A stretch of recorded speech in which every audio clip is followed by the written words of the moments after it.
Tapos ang kulit-kulit nito, lahat tanong ng tanong. Lahat tinatanong sa akin. So sabi ko, ba naman to? Sabi ko, kasi talaga wala siyang background. Oo, tapos wala siyang background sa sales during that seminar. So, sabi ko lang sa kanya, pinangako ko sa kanila. Lahat kayo na nandito, makakabenta. Just like what I'm promising you right now. All of you here, makakabenta kayo sa matter of will. Hindi ka nalilindok. Si Miss Rose Nuso, will tell her story. Can you share them? Gaano katagal bago ka nakabenta? And what have you achieved as of now? 4 years after. Alright. Thank you, Sir. Sir Ryan.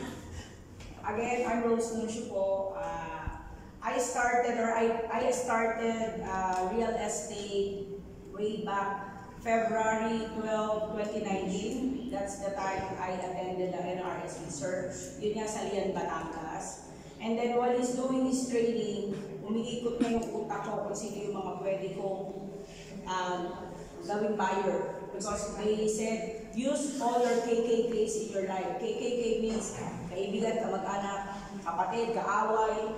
Hindi lang pa kami, kabit, sabihin ko lang po yun.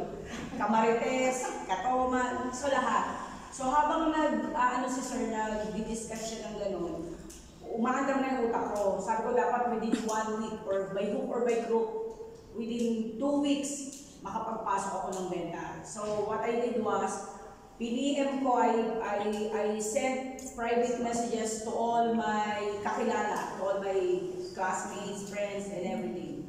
Okay? And then, one of my classmates in LaSalle texted me or messaged me that his brother is looking for a residential lot near the beach. That's why I grabbed the opportunity to talk. I told her to create group chat with the brother. And then, the first ever Investors Day sa South Coast Matagungkay, that was February 24. I was able to take my buyer there, and good thing, in less than 2 weeks, I was able to put 2.6 million. Wow. First sale. Yeah.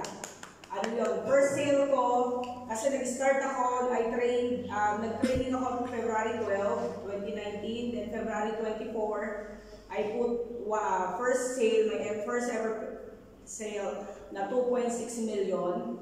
And then after that, nagsunod-sunod na kasi I just grabbed the opportunity na summer, dun sa lugar namin sa Matagungkay Beach, plenty tourists coming in. That's why ang ginawa ko, talagang sinama ko yung mga anak ko, kasi yung baby namin nakasawa ko, maliit pa lang si Nicolas. Sinasama ko kung saan nag-flyerin kami. Then, in just 3 months, I think, I was able to put more than 10 sales. Wow. Then, ayun, ito pa. I was able to invest sa South Coast Matagungkay also, 120 square meter land. Yes, residential land. Ang kinuha ko, kasarap ko yung clubhouse. Then yung mga buyer ko, nung nalaman nilang investors din ako sa South Coast, lahat sila tumabi sa akin. Sa unit ko, tumabi sila. And then after that, I was able to invest, within 3 months, I was able to invest house and lot for my 2 children. 3 months, 3 months. Okay, meron na silang investment na house and lot.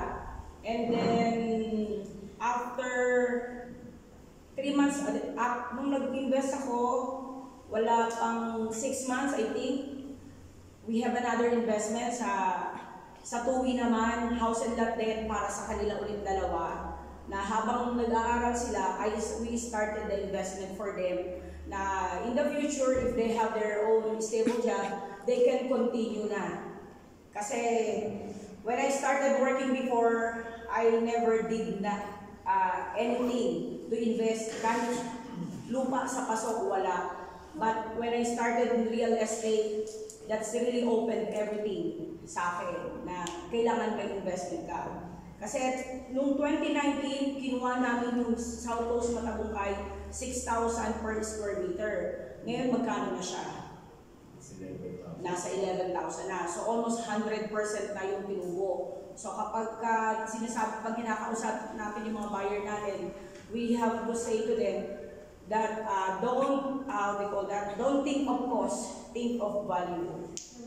Tsaka lagi natin tatandaan, sinabi din sa akin ni Ma'am Lingyan, yung aming Senior Vice President, she told us, at yan yung tumatak sa utak ko na, sa real estate, wala po tayong kalaban dito, kundi yung mga sarili natin. Okay? Our only competitors is ourselves. If you stop, if you surrender, you will fail. But if you stay and continue, matira, mayaman. Yun lang po yun. And sir, ano ko na lang nakapag-invest din po pala kami ng second-hand car before. Wow. 2019, that was 2019. Pero dahil second-hand car, masakit sa ulo, binenta namin. Pero ngayon po, we were able to invest 600 square meter land sa Lian, Batangas din.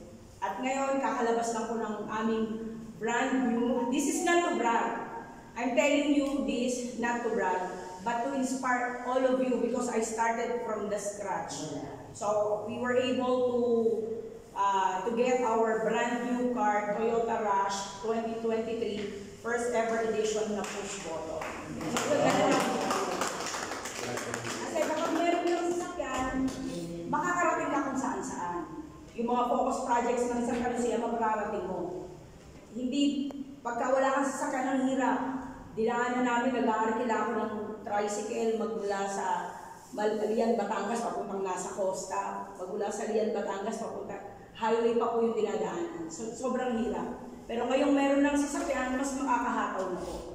And I'm doing this not only for myself, of course, for my 3 kids, because I have 3 kids, nasa school lang yung isa. Tsaka of course, sa asawa ko, tsaka sa... And I'm very thankful. I want to grab this opportunity to thank my great husband for being supportive. So he coming here, if everything goes well, he will stay here for good. I love you so much. Ano pa kayo yun, ha? Dati, pag nakapag-asawa ka ng order, punta ka sa abroad. Sir, my husband cried. Ito baliktad. Nag-asawa sa ng order para yung naging husband would retire here. Di ba? Sabi yung kanya-kanya story ng Korea. Yan ang history, di ba? We're making history dito sa Liganes. And hey, you know what she forgot to say? She was the #1 for 4 years. Wow. In Batangas. In Batangas. Sa aming realty company. Sure. Yeah, I was awarded. Again, this is not to brag. But Okay. to inspire everybody. Since I started in real estate, I was awarded as top sales manager for 4 consecutive years. Wow. Salamat po. Wow. Asin naman ang Valentine's yun. Parang kasi nato na yan. Sabi si Inspiring story kasi way back then, nga tinanong ko sa ANC dito may background sa ANC, wala pa. Well, bisa mga may background sa sales, this is an edge for you. Kasi baka sabihin nyo sa akin, Sir Ryan, alam ko na saan ako po ng prospect dito. So, I'll give you prospecting tips later on. So dito, ay mag-review tayo, recap. The only problem with people who doesn't, kasi there are steps in adult learning. Iba yung nasa classroom ka that you're teaching a kid. Kasi wala pang alam yun. Yung bata, kung yung guru mo, yun susundin niya.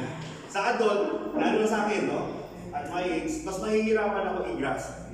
Adult learning kasi is that I know mas marami kayong experience in sa akin kasi nasa field kayo. Okay? But the problem, no, sa mga batikan, minsan nakakalimutan natin yung basic.